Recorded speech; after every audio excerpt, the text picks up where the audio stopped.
ಅದೇ ಅಂದರೆ ನಿಮ್ಗೆ ಗೊತ್ತಾಗ್ತದೆ ಅಂದರೆ ತುಂಬ ವರ್ಷ ಇಲ್ಲಿರಬೇಕು, ಇಲ್ಲಿಗೆ ಏನೇನು ಕೇಳುತ್ತೆ, ಇಂಡಸ್ಟ್ರಿ ಏನೇನು ಕೇಳುತ್ತೆ ಎಲ್ಲದಕ್ಕೂ ನೀವು ಸಿದ್ಧರಾಗೇ ಬಂದಿದ್ದೀರಾ ಅಂತ ಅನ್ನಿಸ್ತು. ಬೆಳಗ್ಗೆಯಿಂದ ಇಂಟರ್ವ್ಯೂಸ್ ಕೊಡ್ತಾ ಇದ್ದೀರಾ, ಇದಕ್ಕೇನು ಬೇಕು ಅದನ್ನು ಇದ್ದೀರಾ, ಆ್ಯಕ್ಟಿಂಗ್ ಕಲ್ತಿರೋದು ಇನ್ನೊಂದಾಗಲಿ ಎಲ್ಲದಕ್ಕೂ ಸಮಾಧಾನವಾಗಿ ಎಲ್ಲದನ್ನು ಇರಬೇಕು ಅಂತ ನೀವು ಬಂದಿದ್ದೀರಾ. ಹೆಂಗೆ ಇದ್ರದ್ದು ಏನೇನು ಕೇಳುತ್ತೆ ಅದೆಲ್ಲ ಕೊಡ್ತೀರಾ ನೀವು? ಐ ಹೋಪ್ ಸರ್, ನಾನು ಟ್ರೈ ಮಾಡ್ತೀನಿ. ಬಿಕಾಸ್ ತುಂಬ ಇದ್ದಾವೆ, ತುಂಬ ತುಂಬ ವಿಷಯಗಳಿದ್ದಾವೆ. ಸೊ ನನ್ನ ಕೈಯಲ್ಲಿ ಆದಷ್ಟು ನಾನು ಪ್ರಯತ್ನ ಪಡ್ತೀನಿ. ನಿಮಗೆ ಆ್ಯಕ್ಟಿಂಗಲ್ಲಿ ಯಾರಾದ್ರು ಇನ್ಸ್ಪಿರೇಷನ್ ಇದ್ದಾರಾ? ಹೀರೋಯಿನ್ಸು ಯಾರಾದರೂ ತುಂಬ ಇಷ್ಟ ಆಗೋರು? ತುಂಬ ಜನ ಇದ್ದಾರೆ. ಎಲ್ಲರೂ ಅಂದರೆ ನನಗೆ ಎಲ್ಲರಲ್ಲೂ ಒಂದೊಂದು ಸ್ಪೆಷಾಲಿಟೀಸ್ ಇಷ್ಟ. ಸೊ ಹಂಗೆ ನನಗೆ ಒಂದು ನೇಮ್ ತೊಗೊಳಕ್ಕೆ ತುಂಬ ಕಷ್ಟ ಆಗುತ್ತೆ. ಪ್ರತಿಯೊಬ್ಬರೂ ನನಗೆ ಇಷ್ಟ ಆಗ್ತಾರೆ. ಯಾರನ್ನಾರು ನೋಡಿ ಕಲ್ತಿದ್ದೀರಾ ಅಂತಂದರೆ, ಅಥವಾ ಯಾರು ಇನ್ಸ್ಪೈರ್ ಮಾಡಿರೋರು, ಏನು ಚೆನ್ನಾಗಿ ಆ್ಯಕ್ಟಿಂಗ್ ಮಾಡ್ತಾರೆ ಅಂತ ಅನ್ಸೋರು, ನಾನು ಈ ಥರ ಮಾಡಬೇಕಂತ ಅನ್ಸೋರು ಯಾರು?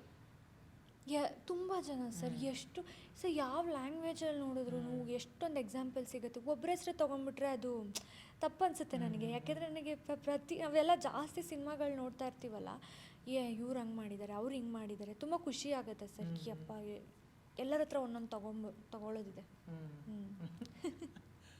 ಈ ನಿಮ್ಮದು ನಿಮ್ಮ ತಂಗಿದು ಕಾಂಬಿನೇಷನ್ನು ಸಪೋರ್ಟ್, ಅವ್ರು ನಿಮಗೆ ಮಾಡ್ತಾರೆ ನಿಮ್ಮ ಸಿನಿಮಾಗಳಿದ್ದಾಗ, ನೀವು ಅವ್ರಿಗೆ ಸಪೋರ್ಟ್ ಮಾಡ್ತೀರಾ.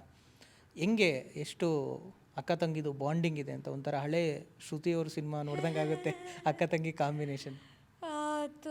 ಆ್ಯಕ್ಚುಲಿ ಸೊ ಅವಳು ತುಂಬ ಸಪೋರ್ಟಿವ್, ನನ್ನ ತಂಗಿ ನನಗೆ ಎಲ್ಲ ವಿಷಯದಲ್ಲೂ. ನನಗೆ ಯಾವಾಗಲೂ ನನಗೆ ಏನಾದರೂ ಮಾಡ್ಬೇಕಾದ್ರೆ ಕನ್ಫ್ಯೂಷನ್ 2 ಮಂತ್ಸ್ ಇರುತ್ತೆ ನನಗೆ. ಅವಾಗ ನಾನು ತುಂಬ ಸಜೆಷನ್ಸ್ ತೊಗೋತೀವಿ. ಏನಾದ್ರು ತೊಗೊಬೇಕಂದ್ರೂ ನಾನು ಅವಳು ಸಜೆಷನ್ ಕೇಳ್ತೀನಿ. ಏನಾದ್ರು ಹಾಕ್ಕೊಂಡು ಆಚೆ ಬರಬೇಕಾದ್ರೆ ಡ್ರೆಸ್ ಮಾಡ್ಕೊಬೇಕಾದ್ರೂ ಕೇಳ್ತೀನಿ, ಹಿಂಗೆ ಮಾಡಲಾ ಹಂಗೆ ಮಾಡಲಾ ಅಂತ. ತುಂಬ ಪೇಷನ್ಸಿಂದ ಕೂತು ಆನ್ಸರ್ ಮಾಡಿ ನನಗೆ ಸಜೆಸ್ಟ್ ಮಾಡ್ತಾಳೆ. She is very supportive. ನನಗೂ ಕೂಡ ತುಂಬ ಪ್ರೌಡ್ ಅನಿಸುತ್ತೆ. ಅವಳು ಕೂಡ ಸಿಟಿ ಲೈಟ್ಸ್ ಅಂತ ಒಂದು ಸಿನಿಮಾ ಮಾಡ್ತಾಯಿದ್ದಾಳೆ, ಅಪ್ಪನ ಡೈರೆಕ್ಷನ್, ನಮ್ಮದೇ ಬ್ಯಾನರಲ್ಲಿ. ಖುಷಿ ಆಗುತ್ತೆ ಸರ್. ನಾವೆಲ್ಲರೂ ತುಂಬ ಇಷ್ಟಪಟ್ಟು ಕಲಾವಿದರಾಗಬೇಕು ಅಂತ ಬಂದಿರೋದು. ಸೊ ಹಾಗಾಗಿ ನಾವೆಲ್ಲರೂ ಇದನ್ನೇ ಮಾಡ್ತಿರೋದ್ರಿಂದ ಸಿಕ್ಕಾಪಟ್ಟೆ ಮನಸ್ಸಿಗೆ ಖುಷಿ ಆಗುತ್ತೆ. ಯೂಶ್ವಲಿ ಮನೆಯಲ್ಲಿ ದೊಡ್ಡವರಾಗಿ ಹುಟ್ಟೋದಿದೆಯಲ್ಲ, ಅದು ಒಂಥರ ಇದು, ಏನೇ ತಪ್ಪು ಮಾಡಿದ್ರು ನೀನು ನಮ್ಮ ತಪ್ಪಿದ್ರು ಇಲ್ಲದೇ ಇದ್ರೂ ನಮ್ಮದೇ ತಪ್ಪು ಅನ್ನೋ ಥರ ಆಗುತ್ತೆ. ನಿಮ್ಮ ಮನೆಯಲ್ಲೂ ಸೇಮ ನಿಮ್ಮ ತಂಗಿಗೆ ಸಪೋರ್ಟ್ ಮಾಡ್ತಾರಲ್ಲ?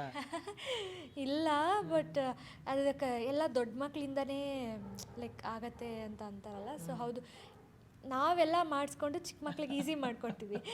ಸೊ ಹಾಗೆ, ಬಟ್ ಎಲ್ಲ ಮಕ್ಳಿಗೂ ಈಕ್ವಲ್ ಆಗಿ ಸಪೋರ್ಟ್ ಮಾಡ್ತಾರೆ, ಯಾರನ್ನೂ ಭೇದ ಭಾವ ಮಾಡಲ್ಲ.